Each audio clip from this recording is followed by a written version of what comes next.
Ngày 28 tháng 7 năm 1996, tại hạt Devon, London, phía nam của nước Anh, cảnh sát đã nhận được báo cáo của người đánh cá tên John. Người này cùng bạn của mình đang thả lưới thì thấy một người nam đã qua đời trôi nổi trên biển. Họ lập tức báo cho cảnh sát để điều tra vấn đề. Phía cảnh sát cũng đã đến hiện trường ngay lập tức và mang nạn nhân đi khám nghiệm pháp y. Điều này khởi đầu cho một sự thật hoàn hảo đến đáng sợ.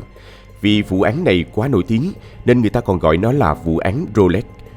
Hung thủ là người có IQ cao, đã lên kế hoạch vô cùng chi tiết. Đầu tiên là chọn con mồi phù hợp, sau đó tiếp cận rồi trở nên thân thiết và cuối cùng là xuống tay với nạn nhân một cách hết sức cẩn trọng.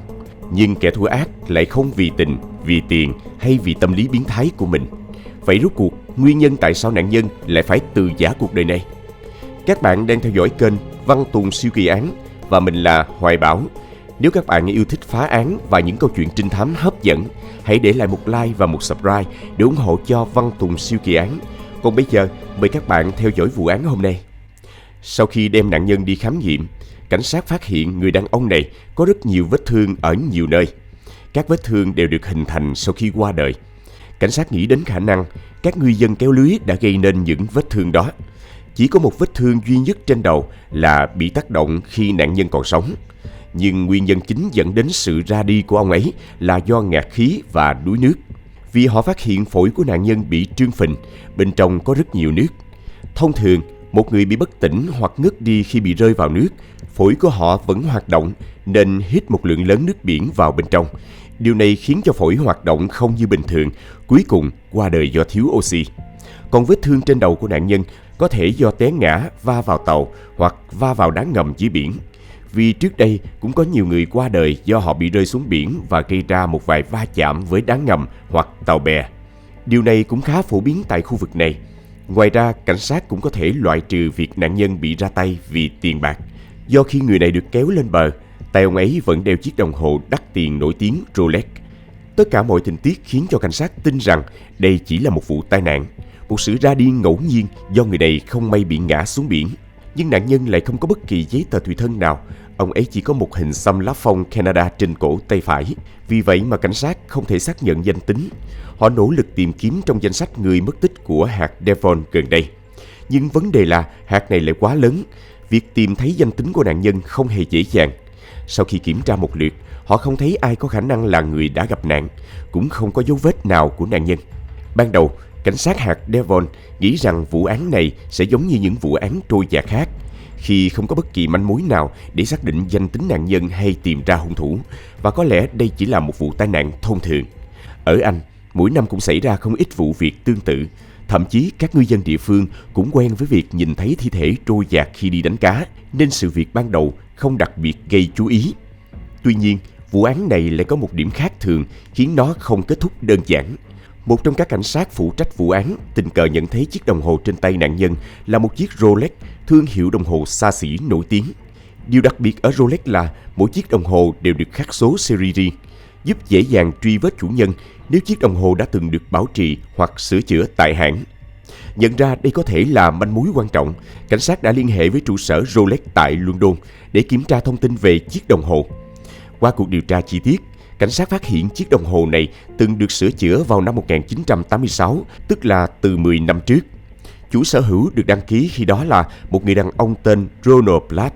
Tuy nhiên, cảnh sát chưa thể chắc chắn liệu nạn nhân có phải là Ronald hay không, vì sau 10 năm, chiếc đồng hồ có thể đã được sang nhượng. Do vậy, họ tiếp tục mở rộng điều tra để xác minh danh tính của nạn nhân. May mắn thay, cảnh sát đã tìm thấy một hồ sơ nha khoa của Ronald Platt với thông tin đặc điểm nhận dạng rất giống nạn nhân. Sau khi so sánh tình trạng răng của cơ thể trôi nổi được tìm thấy với hồ sơ nha khoa, cảnh sát xác nhận rằng Ronald Platt chính là nạn nhân. Tiếp tục điều tra, cảnh sát nhanh chóng tìm đến địa chỉ nhà được ghi trong hồ sơ của Ronald. Tuy nhiên, họ gõ cửa nhiều lần mà không có ai trả lời. Sau khi kiểm tra kỹ thông tin, họ phát hiện Ronald sống một mình. Vì vậy, cảnh sát đã liên hệ với chủ nhà để tìm hiểu thêm. Chủ nhà cung cấp thêm thông tin quan trọng. Ronald mới chuyển từ Canada về Anh, đã ký hợp đồng thuê nhà trong 6 tháng. Nhưng gần đây ông không còn xuất hiện. Chủ nhà cho biết, lúc mới quay về Anh, Ronald không thể chứng minh thu nhập, nên một người bạn tên David đã đứng ra làm người bảo lãnh giúp ông thuê nhà. Thông tin này khiến cảnh sát đặt nghi vấn rằng David có thể là một người rất thân thiết với Ronald, nên họ quyết định liên hệ với David để tìm hiểu thêm. Khi nghe tin Ronald đã qua đời, David tỏ ra vô cùng đau khổ và sẵn sàng đến trụ sở cảnh sát để hỗ trợ điều tra. Tại đây, David kể rằng ông và Ronald quen biết nhau khoảng 5-6 năm trước, từng là đối tác kinh doanh. Một vài năm trước, Ronald chuyển sang Canada sinh sống vì ông rất yêu thích cuộc sống tại đó. David còn miêu tả hình xăm lá phong đỏ trên cổ tay phải của Ronald, một biểu tượng đặc trưng của Canada. Theo lời David, ban đầu Ronald sống rất ổn ở Canada, nhưng đầu năm 1996, ông bất ngờ muốn trở về Anh sinh sống. Sau khi trở về, do sống quá lâu ở Canada nên Ronald không thể cung cấp các giấy tờ chứng minh thu nhập cần thiết, dẫn đến khó khăn trong việc thuê nhà. Vì vậy, David đã đứng ra bảo lãnh cho ông. Lần cuối David gặp Ronald là trước khi ông nói rằng mình dự định đi du lịch Pháp. Sau đó, họ không còn liên lạc với nhau. David khẳng định Ronald là một người ôn hòa, không có mâu thuẫn với ai, nên ông không thể hiểu chuyện gì đã xảy ra với người bạn của mình. Sau khi trao đổi với David, cảnh sát tổng hợp lại toàn bộ thông tin và nhận thấy vụ án dường như không còn vấn đề gì đáng nghi. Họ dự định kết thúc điều tra tại đây. Tuy nhiên, một câu hỏi mới lại nảy sinh. Ai sẽ chịu trách nhiệm xử lý các tài sản còn lại của Ronald? Vì vậy, cảnh sát quyết định liên hệ lại với David, người bạn thân từng làm bảo lãnh cho ông ấy. Nhưng lần này, dù cố gắng gọi nhiều lần, họ không nhận được bất kỳ hồi đáp nào.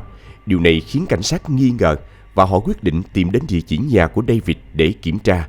Khi đến khu vực nơi David sống, cảnh sát phát hiện nơi này không có số nhà cụ thể. Họ kiên nhẫn gõ cửa từng nhà trong khu vực để tìm kiếm thông tin. Nhưng điều kỳ lạ là không ai trong khu dân cư nhỏ này biết đến cái tên David. Cuối cùng, khi gõ cửa một căn nhà, người phụ nữ lớn tuổi mở cửa và cung cấp thông tin bất ngờ. Bà khẳng định người sống ở đây không phải David mà là Ronald, nạn nhân đã qua đời. Theo lời bà, Ronald sống tại căn nhà này cùng vợ và 2 con từ lâu. Bà còn nói rằng sáng nay vẫn thấy cả gia đình đó và họ còn chào hỏi bà. Thông tin này khiến cảnh sát bối rối. Ronald vốn là nạn nhân được xác nhận đã qua đời, lại không có vợ con và mới từ Canada trở về. Làm sao ông ta có thể sống ở đây từ lâu? Cảnh sát lo lắng bà cụ có thể nhầm lẫn nên họ cho bà xem ảnh của Ronald. Nhưng bà xác nhận ngay rằng trong ảnh không phải là hàng xóm của mình. Lúc này, cảnh sát chuyển sang phương án khác và cho bà xem ảnh của David. Bất ngờ, bà khẳng định David chính là Ronald mà bà biết. Thông tin này đã khiến vụ án rẽ sang một hướng mới. Cảnh sát nghi ngờ rằng David có thể đã xuống tay với Ronald và mạo danh ông để sống tại Anh. Theo giả thuyết ban đầu, khi Ronald chuyển đến Canada, David đã lợi dụng danh tính bạn mình để tạo dựng cuộc sống mới tại Anh. Nhưng gần đây, khi Ronald muốn trở về, David có thể lo sợ bị phát hiện nên đã ra tay thủ tiêu bạn mình. Dù đây chỉ là suy đoán, nhưng cảnh sát chưa có bằng chứng cụ thể để buộc tội David. Họ cũng chưa rõ mục đích của việc mạo danh Ronald là gì và tại sao David lại hành động như vậy. Theo lời bà cụ, David sở hữu một chiếc thuyền neo đậu tại cảng Devon. Thông tin này trùng khớp với việc Ronald được tìm thấy gần khu vực này. Cảnh sát lập tức kiểm tra xem có chiếc thuyền nào được đăng ký dưới tên David hoặc Ronald hay không. Tuy nhiên, không có chiếc thuyền nào thuộc sở hữu của cả hai người. Với hướng điều tra ban đầu không mang lại kết quả, cảnh sát chuyển sang tìm hiểu quá khứ của David. Họ phát hiện ông ta đứng tên 2 công ty, nhưng một trong số đó đã bị giải thể từ 1 tháng trước. Đáng chú ý, đối tác của công ty này là Ronald và người yêu cũ của Ronald, Ellen Boyce. Cảnh sát tiếp tục liên hệ với Ellen và cô tỏ ra rất sốc khi nghe tin Ronald đã qua đời. Ellen sẵn sàng hợp tác với cảnh sát và chia sẻ câu chuyện về mối quan hệ của cô với David. Theo lời Ellen, cô gặp David lần đầu năm 1990 khi cô còn làm lễ tân tại một công ty đấu giá nghệ thuật. Trong một buổi đấu giá ở London, Ellen quen biết David, một doanh nhân người Mỹ. Hai người nhanh chóng thân thiết vì có nhiều điểm chung. Ellen thậm chí đã giới thiệu bạn trai của mình, Ronald, với David. Hai người đàn ông cũng mau chóng trở thành bạn bè. Sau khoảng 2 tháng quen biết, David đã đề xuất cả ba cùng thành lập một công ty. David từng hứa hẹn rằng Ronald và Ellen sẽ được giữ vị trí trong hội đồng quản trị công ty. Với Ronald, khi đó chỉ là một thợ sửa chữa TV bình thường, lời đề nghị này là cơ hội hiếm có. Không cần suy nghĩ nhiều, cả hai nhanh chóng đồng ý khởi nghiệp cùng David. Họ thành lập một công ty chung, nhưng trên thực tế, toàn bộ hoạt động kinh doanh đều phụ thuộc vào David. Ellen và Ronald thỉnh thoảng chỉ được giao nhiệm vụ đi công tác. Ellen nhớ lại một chi tiết kỳ lạ trong thời gian đó. Mỗi lần đi công tác, David đều đưa cho họ một số tiền bằng đồng franc Thụy Sĩ hoặc các loại tiền tệ nước ngoài khác. Sau khi hoàn thành nhiệm vụ, họ đổi số tiền đó sang bảng Anh và mang về công ty. Ngoài điều này, không có điều gì đặc biệt xảy ra. 2 năm sau, David đưa ra một gợi ý đầy hào phóng. Biết Ronald yêu thích đất nước Canada, ông ta đề nghị cả hai chuyển đến đó sinh sống và phát triển sự nghiệp. Để thêm thuyết phục, David còn tặng cặp vé máy bay một chiều cho họ. Sau khi bàn bạc, Ellen và Ronald quyết định chấp nhận lời đề nghị này. Trước khi rời đi, David nói rằng công ty có rất nhiều việc cần chữ ký của Ronald, nên ông ta đề xuất Ronald để lại con dấu chữ ký tại công ty để tiện cho các giao dịch sau này. Ronald lập tức đồng ý. Sau đó, cặp đôi rời Anh và bắt đầu cuộc sống mới ở Canada. Tuy nhiên, chỉ vài tháng sau, Ellen cảm thấy không thể thích nghi với cuộc sống ở một đất nước xa lạ và muốn quay trở lại Anh.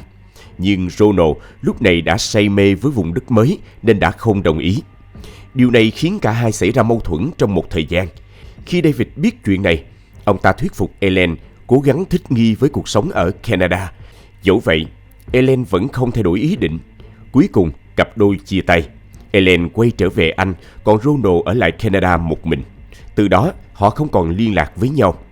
Sau khi nghe câu chuyện từ Ellen, cảnh sát càng có cơ sở để tin rằng David đã lên kế hoạch dài hạn nhằm chiếm đoạt danh tính của Ronald để sống tại Anh. Họ tiếp tục điều tra công ty và liên hệ với một số khách hàng. Kết quả đúng như dự đoán. Người giao dịch với khách hàng là một Ronald giả, thực chất chính là David.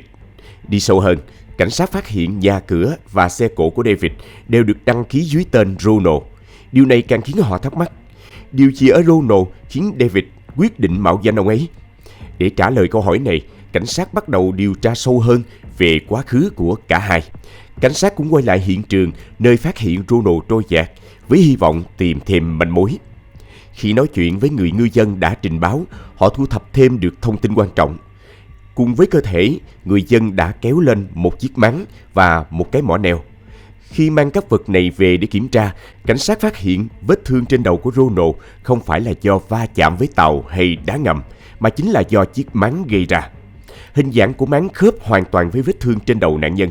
Hơn nữa, họ phát hiện dấu vết trên eo của Ronald cho thấy ông bị buộc chặt với một vật nặng. Các sợi kẽm từ dây buộc còn sót lại trên quần áo của nạn nhân. Từ những bằng chứng mới, cảnh sát phỏng đoán Ronald đã bị David tấn công bằng chiếc máng, khiến ông bất tỉnh. Sau đó, David có thể đã buộc mỏ neo vào người của Ronald với mục đích nhấn chìm ông ấy xuống đáy biển để không ai tìm thấy. Tuy nhiên, David không thể ngờ rằng cơ thể của Ronald lại được ngư dân phát hiện và kéo lên, phá hỏng toàn bộ kế hoạch của kẻ thủ ác. David nhanh chóng trở thành nghi phạm lớn nhất trong vụ án. Có lẽ ông ta cũng đoán được cảnh sát đang theo sát mình, nên đã bắt đầu hành động. Khi phát hiện David mua 2 vé người lớn và 2 vé trẻ em để đi Paris, cảnh sát nhận định ông ta có ý định bỏ trốn. Ngay lập tức, họ tiến hành bắt giữ David với cáo buộc lợi dụng danh tính người khác. Tuy nhiên, việc David có trực tiếp ra tay với Ronald hay không vẫn chưa có bằng chứng cụ thể. Cùng lúc bắt giữ David, cảnh sát cũng thẩm vấn người vợ trẻ của ông ta và lục soát căn nhà. Khi đến nơi, họ phát hiện người vợ cùng với 2 đứa trẻ đang thu dọn hành lý, chuẩn bị rời đi. Trong vali của họ, cảnh sát tìm thấy 2 thỏi vàng, mỗi thỏi nặng 1 kg và 30.000 bảng Anh, một khoản tiền lớn trong bối cảnh năm 1996. Không dừng lại ở đó, trong nhà David, cảnh sát còn tìm được 10.000 franc Thụy Sĩ, 14 thỏi vàng khác có cùng kích thước và một bức tranh gốc của họa sĩ nổi tiếng người Hà Lan từ thế kỷ 16. Nhưng điều gây sốc nhất là 14 quyển hộ chiếu từ 6 quốc gia khác nhau, tất cả đều mang những cái tên khác nhau nhưng lại có chung một ảnh chân dung, chính là ảnh của David. Rõ ràng những hộ chiếu này đều là giả. Bằng chứng giá trị nhất mà cảnh sát thu được là một bức ảnh của một con tàu mang tên Lady Jane. Sau khi khám xét, họ bắt đầu nghi ngờ rằng danh tính David trước mắt họ thậm chí có thể không phải là thật. Với số lượng danh tính giả như vậy, ông ta có khả năng là một tội phạm quốc tế. Cảnh sát quyết định điều tra theo 2 hướng. Thứ nhất, họ gửi dấu vân tay của David đến FBI để xác minh danh tính thật sự. Thứ hai, họ truy tìm con tàu Lady Jane. Trước đây, họ từng cố tìm con tàu này nhưng không có kết quả, vì nó không được đăng ký dưới tên David hay Ronald. Mang theo bức ảnh, cảnh sát đến cảng Duan, nhưng không ai tại đó biết gì về con tàu. Không từ bỏ, họ tiếp tục mở rộng tìm kiếm. May mắn thay, tại một bến tàu ở hạt Devon, cảnh sát phát hiện Lady Jane. Ngay lập tức, con tàu được đưa về trụ sở để kiểm tra. Ban đầu, họ không tìm thấy gì đáng ngờ. Tuy nhiên, khi sử dụng đèn chuyên dụng, cảnh sát phát hiện vết đỏ ở cuối đuôi tàu. Dấu vết này rõ ràng đã bị cố lau sạch bằng chất tẩy rửa. Ngoài ra, họ còn tìm thấy một túi ni lông dính vệt đỏ. Sau khi xét nghiệm, cảnh sát xác nhận đó chính là máu của Ronald. Cảnh sát cũng thu được một tờ hóa đơn mua mỏ neo, có thời gian mua trùng khớp với một tuần trước khi Ronald được phát hiện. Điều này càng củng cố nghi ngờ rằng con tàu chính là hiện trường đầu tiên của vụ án. Hệ thống GPS của tàu đã ghi lại vị trí cuối cùng vào ngày 22 tháng 7 năm 1996, trùng khớp với nơi cơ thể của Ronald được tìm thấy. Với những bằng chứng không thể chối cãi, cảnh sát đã kết luận Lady Jane là nơi xảy ra vụ án mạng. Đúng lúc này, FBI gửi kết quả điều tra danh tính thật của David. Hắn không phải là ai khác, mà chính là một tội phạm quốc tế khét tiếng. David là tội phạm số 1 trong danh sách truy nã của Canada và đứng thứ 2 trên danh sách truy nã quốc tế. Hắn bị truy nã vì các tội danh nghiêm trọng, bao gồm bắt cóc và tội phạm tài chính. Giờ đây, cảnh sát đã hiểu rõ lý do vì sao hắn nỗ lực chiếm đoạt danh tính của Ronald để trốn chạy khỏi quá khứ đen tối của mình và tiếp tục lẫn trốn pháp luật. Người đàn ông này không phải Ronald, cũng không phải David. Thực chất, ông ta là Albert Johnson, một người Canada đã có gia đình và 3 con gái. Trước khi đến Anh vào ngày 4 tháng 1, Albert từng làm việc trong ngành tài chính tại Canada. Tuy nhiên, sau một vụ đầu tư cổ phiếu thất bại vào năm 1986, ông ta lừa đảo 70 khách hàng với tổng số tiền lên đến 3,2 triệu USD, một khoản tiền khổng lồ ở thời điểm đó. Đến năm 1990, vụ lừa đảo bị phanh phui, Albert trốn sang Anh cùng cô con gái lớn Sina, lúc đó mới 15 tuổi. Hành động đưa 2 con gái theo khiến Albert bị cáo buộc thêm tội bắt cóc vào năm 1994. Điều gây chấn động là Sina sau này lại trở thành người vợ trẻ của Albert. Hàng xóm thậm chí không nhận ra mối quan hệ thực sự giữa họ vì đứa con nhỏ gọi Albert là cha và Sina là mẹ. Mối quan hệ phức tạp này khiến nhiều người tò mò, nhưng Sina đã đồng ý ra tòa làm chứng để tự bảo vệ mình. Cô chấp nhận tiết lộ tất cả những gì mình biết, với điều kiện duy nhất là được ở lại Anh và không phải khai rõ mối quan hệ giữa cô và Albert. Phía cảnh sát đã đồng ý. Tuy nhiên, một chi tiết bất ngờ nữa lại được phát hiện. Trên giấy khai sinh của đứa con gái nhỏ, một tên cha lại ghi là Ronald. Phiên tòa xét xử Albert diễn ra vào ngày 22 tháng 6 năm 1998, được đánh giá là một trong những vụ án chặt chẽ nhất lịch sử tư pháp Anh. Tại đây, Sina khai rằng cô cùng cha đến Anh vào năm 1990 và sống tại đây 2 năm trước khi Ronald thực sự từ Canada trở về vào năm 1996. Albert đã giúp đỡ Ronald, thậm chí còn thuê một căn nhà cho bạn mình. Tuy nhiên, Ronald sau đó phát hiện Albert đang giả mạo danh tính của mình để sống. Vì vậy, Ronald yêu cầu được lấy lại danh tính chính thức. Theo lời khai của Sina, vào tối ngày 22 tháng 7 năm 1996, Albert mời Ronald đi câu cá trên biển. Sáng hôm sau, Albert trở về cảng một mình. Trước cáo buộc từ chính con gái, ông ta thừa nhận mình là tội phạm tài chính và đã sống dưới danh nghĩa của Ronald, nhưng khẳng định không hề ra tay với Ronald. Albert kể rằng trong chuyến câu cá, Ronald bị ngã trên thuyền khiến dấu vết đỏ dính lại trên sàn. Sau khi sơ cứu, cả hai tiếp tục câu cá và sáng hôm sau chia tay tại bến cảng. Lời khai này ban đầu thuyết phục được tòa án vì kịch bản này hoàn toàn có thể xảy ra. Tuy nhiên, bằng chứng từ một chuyên gia đồng hồ Rolex đã vạch trần lời nói dối của Albert. Chiếc đồng hồ Rolex trên tay của Ronald đã dừng lại vào lúc 11 giờ 30 tối ngày 22 tháng 7. Theo đặc điểm kỹ thuật, mẫu đồng hồ này sẽ ngừng hoạt động trong vòng nửa giờ nếu rơi xuống biển ở độ sâu hơn 100 mét. Điều đó nghĩa là Ronald đã rơi xuống biển khoảng 11 giờ 3 phút tối ngày 22 tháng 7. Không thể nào trở về cảng cùng Albert vào sáng hôm sau như lời khai của ông ta. Sau 2 giờ nghị án, hội đồng xét xử đã đi đến kết luận. Albert Johnson bị tuyên án tù chung thân vì tội gây án mạng, không được kháng cáo trong vòng 15 năm. Đến năm 2005, sau khi thụ án 7 năm tại Anh, Albert bị dẫn về Canada để tiếp tục thi hành án. Ông ta được ân xá và tái hòa nhập xã hội vào năm 2013. Trong suốt thời gian Albert ngồi tù, Sina không một lần đến thăm ông ta. Cô cũng không trở về Canada mà quyết định ở lại Anh, sống cùng 2 cô con gái. Vụ án khép lại với những tình tiết phức tạp và bất ngờ, giống như một bộ phim tâm lý tội phạm. Chỉ đến phút cuối cùng, người ta mới hiểu rõ danh tính thật sự của từng nhân vật. Ai là Albert, ai là Bruno. Vậy là vụ án phức tạp và gây nhiều tranh cãi của chúng ta hôm nay đã kết thúc tại đây. Các bạn nghĩ gì về vụ án này và những giả thuyết xung quanh? Hãy để lại một ý kiến ở phần bình luận bên dưới để cùng thảo luận nhé. Và trước khi rời đi, đừng quên để lại một like, một subscribe và bật chuông thông báo để tiếp tục theo dõi những vụ án hấp dẫn trên Văn Tùng Siêu Kỳ Án. Còn bây giờ, xin chào và hẹn gặp lại các bạn trong các video tiếp theo.